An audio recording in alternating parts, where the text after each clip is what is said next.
তো এখন যেটা করবো সেটা হচ্ছে যে ফটোশপের ফটোশপের লেকচার 1 শর্ট কোর্সে এটা দিব এখন। তো এখন যেটা কিভাবে প্রথমে যেটা দেখতে চাই ফটোশপে কিভাবে ফাইল খোলা যায়। তো সেটার জন্য আমরা যেটা করতে পারি, ফাইলে যায় নিউ ক্লিক করতে পারি, আমরা ডাইমেনশন দিতে পারি যে যেটা ইচ্ছা, অথবা এখানে কিছু ডিফাইন সাইজ আছে সেগুলি থেকে আমরা সাইজ দিতে পারি। ওকে, এখানে আমরা রেজুলেশন সেট করতে পারি, কালার মোড সেট করতে পারি, ব্যাকগ্রাউন্ড কালার সেট করতে পারি। ওকে, আর এখানে ইঞ্চি পিক্সেল কিভাবে হবে সেটা আমরা জানতে চাচ্ছি পারি, মানে সেট করতে দিতে পারি আর কি। এনিওয়ে, আসলে কিসের জন্য পিক্সেল, কিসের জন্য ইয়ে ইঞ্চি। যদি আমরা প্রিন্ট রিলেটেড কাজ করি অবশ্যই ইঞ্চি বা সেন্টিমিটার বা মিলিমিটার, যেটা হচ্ছে গিয়ে আমাদের রিয়েল লাইফ মাপ যেগুলি আর কি সেগুলি। আর পিক্সেল হচ্ছে গিয়ে আমাদের অনলাইন কাজ করার জন্য আর কি। সো এটা আমাদের যেভাবে হোক আমরা ফাইল এটা দিতে পারি। 8 জিবি কালার হচ্ছে গিয়ে আপনার যদি অনলাইন মিডিয়াতে কাজ করি, আর যদি আমাদের প্রিন্ট মিডিয়া নিয়ে কাজ করি তাহলে সিএমওয়াইকে কালার। ব্যাকগ্রাউন্ড কালার আমরা চেঞ্জ করতে পারি বলছি আগে। আর রেজুলেশনের ব্যাপারটা হচ্ছে যে আমরা 300 দিব হচ্ছে গিয়ে প্রিন্টের জন্য, এবং অনলাইনে কাজ করার জন্য 72। কারণ খুব সিম্পল যে আমরা আসলে অনলাইনে চাবো যে আমাদের ফাইল হালকা হোক, আর ইয়েতে যেটা চাবো যে প্রিন্টে যেটা চাবো যে আমাদের যেন জিনিসটা ভালোভাবে প্রিন্ট হয়। ওকে, সো ওকে আমরা করলাম, ওকে করে আমরা একটা দেখতে পাচ্ছি যে আমাদের একটা ফাইল আসতেছে, একটা আর্টবোর্ডের মতো সামথিং আসতেছে। এখানে আমরা যে কোনো কিছু ড্র করতে পারি বা যা ইচ্ছা তাই করতে পারি। ওকে, আর যেটা আরেকটা যেটা দেখাতে চাচ্ছিলাম সেটা হচ্ছে যে উম, কিভাবে আমরা আরেকটা ইমেজ ওপেন করতে পারি। হতে পারে পিএসডি, হতে পারে এনিথিং, যে কোনো কিছু সে, বা একটা জেপিইজি ফাইল, যে কোনো কিছু ওপেন করতে পারি। সে আমি আসলে এই ছবিটা ওপেন করতে যাচ্ছি, ওপেন করতে পারি। এনিওয়ে, এটা ওপেন করলাম, এটাকে ওপেন করতে পারি, এবং এটার উপরে আমরা বিভিন্ন রকম এডিটিং করতে পারি। যাই হোক, বিভিন্ন রকম কিরকম এডিটিং করতে পারি সেটা আমরা এখন দেখব। প্রথম যে অংশ সেটা হচ্ছে যে আমরা দেখব যে আমরা যা দেখব যে এই ইমেজটাকে আমি কিভাবে এই ব্যাকগ্রাউন্ডে মুভ করে দিতে পারি। আমি এখানে টান ড্র্যাগ এন্ড ড্র করে আমি মুভ করে দিলাম। দেখতে পাচ্ছি যে এই ইমেজটার এই ইমেজটা এটার মধ্যে এসে পৌঁছাইছে।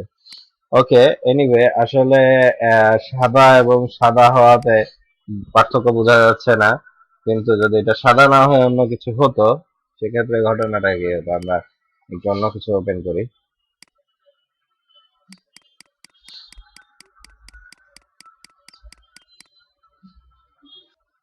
চাই, আমরা এটা ওপেন করতে চাচ্ছি এবং এটাকে ড্র্যাগ মুভ টুল দিয়ে, ওকে সরি, এটাকে আমরা টান দিয়ে সরাই নিয়ে আসি।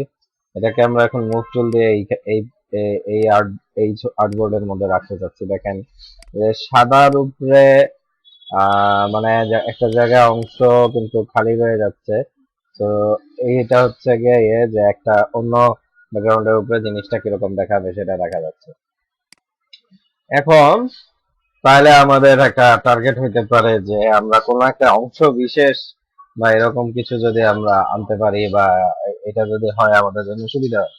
তো কি করব, সেক্ষেত্রে আমরা হচ্ছে গিয়ে সিলেকশনের বিভিন্ন রকম টুল আছে, রেক্টেঙ্গেল সিলেকশন এবং চাপে ধরে থাকলে ইলিপসিক্যাল সিলেকশন এটা আসতেছে। তো আমি রেক্টেঙ্গুলার সিলেকশন নিচ্ছি, আমি নিলাম। আর আমি এটা ডিলিট বাটনে প্রেস করলাম, দেখা যাচ্ছে যে ওই অংশ ডিলিট হয়ে গেল।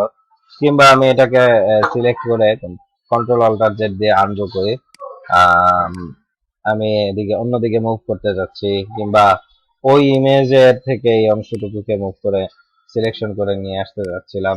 সেক্ষেত্রে আমাদের ঘটনাটা কি ঘটে আমরা দেখতে পারি। তো হচ্ছে যে আমরা এখানে দেখতে পাচ্ছি যে আমরা জিনিসটাকে নিয়ে আসতে পারছি। এ হচ্ছে রেক্টেঙ্গেল সিলেকশনের কাহিনী।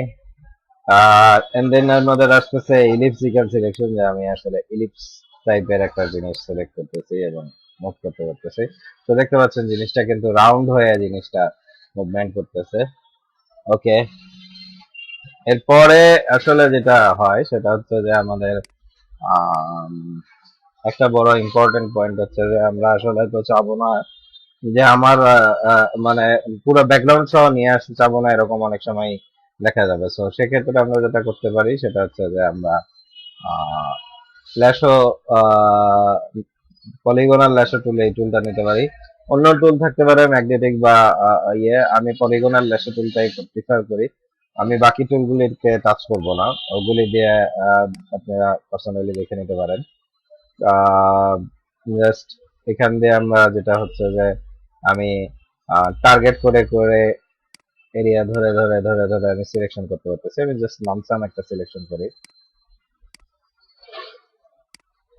দেখতে পাচ্ছেন যে আমাদের একটা লামসাম সিলেকশন হয়েছে। এবার কিন্তু আমি জাস্ট ওই অংশটুকুকে ধরেই মুভমেন্ট করতে পারতেছি, অ্যাকচুয়ালি অন্য লেয়ারে আছে।